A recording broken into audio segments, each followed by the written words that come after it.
Hi guys, Simon Shazalian, voice of reason, and so today we're going to finish off the hero's journey. So the last part of the hero's journey, after the big boss or the evil has been defeated, is that the purpose is now complete, and our hero now must go back to the real world, the world in which he came. But of course, the hero, be it male or female, is now so in some ways some damaged, but has evolved so much that they just simply don't fit in anymore, and it's impossible to go back into that real world and just reintegrate as if nothing happened. And this is true for most of the big stories that we have been talking about during the hero's journey. So if you look at Lord of the Rings, for instance, you know, Frodo is forever changed, and the wound that he took on Weathertop still harms him. And he goes back to the Shire. You know, people are rejoicing. They've won the big battle. They've defeated the Dark Lord, and yet there is something missing. You see, every hero has to go between both worlds. And once you've seen into the other world, it's very difficult to come back into reality. And with Frodo, eventually he has to leave. He goes with Gandalf and Elrond to the Undying Lands, you know, the elven lands across the sea. And that's an allusion to our death as well, you know, where we simply just cannot deal with life anymore after you've been on the hero's journey. In Star Wars, we see Luke Skywalker. He actually gets rid of the real world. He can't deal with the real world and goes and often lives on an island somewhere after defeating the Empire and creating peace throughout the land and reuniting the Force. You know, he's been to this different land, and this different world is the world that is governed by the Force, and he is forever changed, and he cannot just go back into, you know, doing moisture farms on Tatooine. I mean, he just can't do it. So eventually he has to disappear as well, and we see that in the final movie, where that you know that death, if you like, you know, occurs there. With Harry Potter, is definitely two worlds, and you have the normal world in London, and then, you know, he pushes his trolley into the wall and comes into Hogwarts. So you got the hero is between two worlds. And after he's defeated Voldemort and united, you know, the wizardry and the kingdoms, got rid of the Dark Lord, he finds it really difficult to go back into normal life. And then obviously the final scene in the films is where the new generation of children are going in, and he's very different from what we saw. You know, when we saw him in the first movie, he's this young, you know, immature boy, and at the end he's now a father of a young immature boy.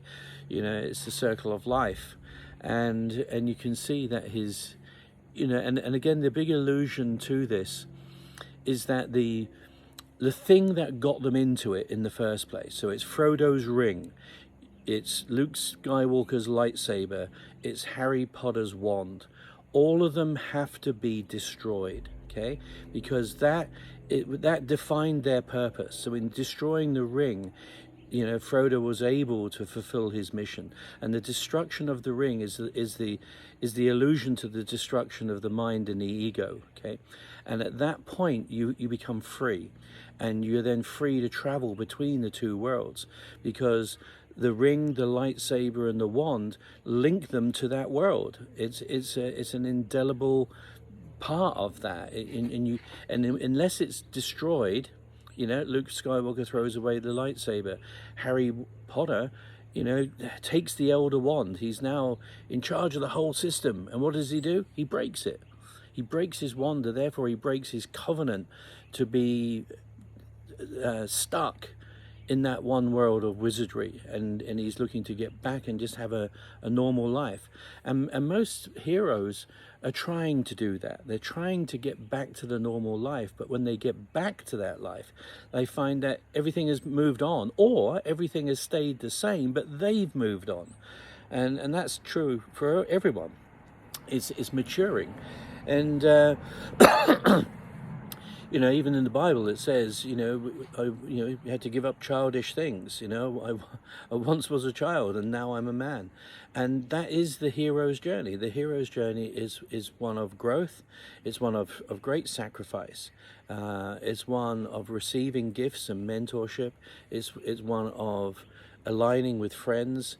It's one of attaining a higher purpose, something that is greater than just our fragile life. And once you've been on the journey, you are forever changed. I was exactly the same. I came in as almost like as an unwanted child, went through this special forces weird selection, and spent most of my adult life trying to combat the dark forces, and it's probably still in that, actually, because I'm still alive. But we are changed, and thank God for that change, because who wants to stay the same?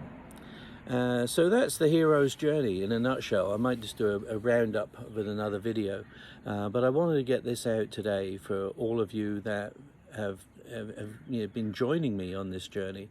I think it's 11 videos now, but hopefully it's been of great value to you, and it's something that you can reference back to see which part of the journey that you're on. Joseph Campbell did us all a fantastic service by reading all of the stories throughout all of the cultures, throughout all of history, to come up with the hero's journey as a work of genius. And it's something that I embrace, and it's something that I add into all of my stories, and it actually makes, for me, I believe, a great storyteller.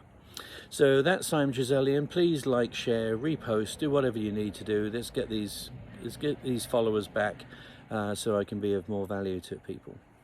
That's me, Simon Giselian. I love you all. Take care. Bye.